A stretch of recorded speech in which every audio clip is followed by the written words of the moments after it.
It's time to find out what's happening with your local sports teams with KATL's Andrew Byrne. Made in Montana.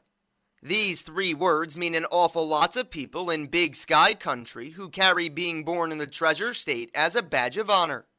To kick off my Made in Montana Mondays, I spoke with Indianapolis Colts safety Colt Anderson, who was born in Butte. You know, it was awesome growing up in Montana. I couldn't have asked for a better upbringing. Being from Butte is awesome. There's a lot of history here, and I feel like my parents raised me the right way. And Montana overall is just a phenomenal place to live and call home. Montanans carry a chip on their shoulder, and Anderson believes those from the Treasure State are cut from a different cloth. Montana people have something I think that a lot of other people don't. There's a reason why a lot of people from Montana end up being successful is because, we're able to, get through tough times. When things get hard, we're able to persevere, and obviously people are going to work hard and get the job done. Anderson attended Butte High School, where he played football, basketball, and track. And although he possesses a lot of memories from his high school career, there's one in particular that sticks out the most.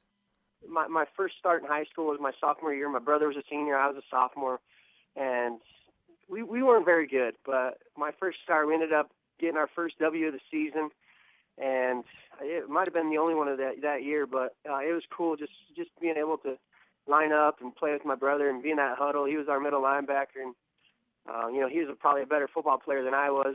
He was bigger, but it was awesome just to be able to be in the same huddle with him.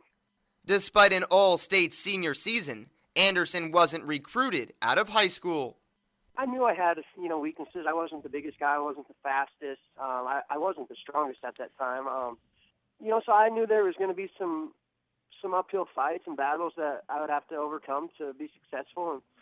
Anderson eventually landed at Montana, but not before considering Montana State.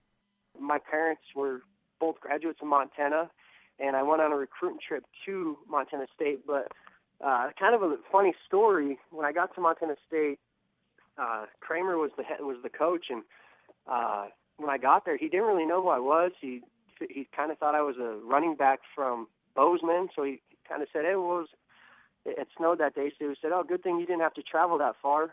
You only live a couple blocks from here," or something like that. And I said, "Actually, I'm from Butte," and it kind of took him by surprise.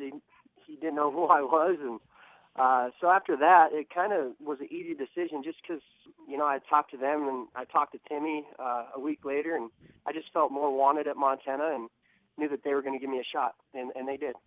During his career with the Grizz, Anderson went from a walk-on to a team captain and an all-Big Sky performer.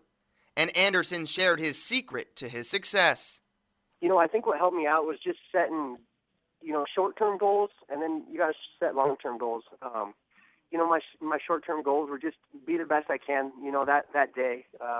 It started in the weight room. I actually earned a scholarship solely based on my weight room numbers, not even on the football field, because going into my sophomore year, that fall camp, I was still third string, and by the end of it, I was starting, and my first start came against Iowa. So, despite his success in college, Anderson went undrafted. Oh, yeah, it definitely was tough. That's every kid's dream, is to see your name get called, on TV, on ESPN, but that didn't happen, and, I knew it was going to be just like how it was in college. It's going to be an uphill battle. It's going to be a fight, and I was going to have to give it my all every day. It is this adversity that Anderson has used to find success.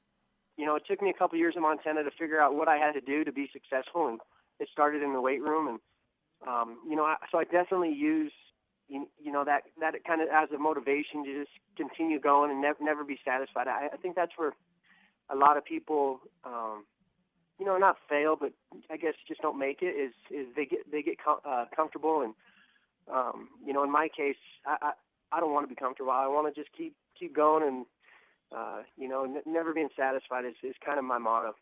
This past NFL season was filled with negative stories, but don't count on seeing a headline detailing an Anderson faux pas anytime soon.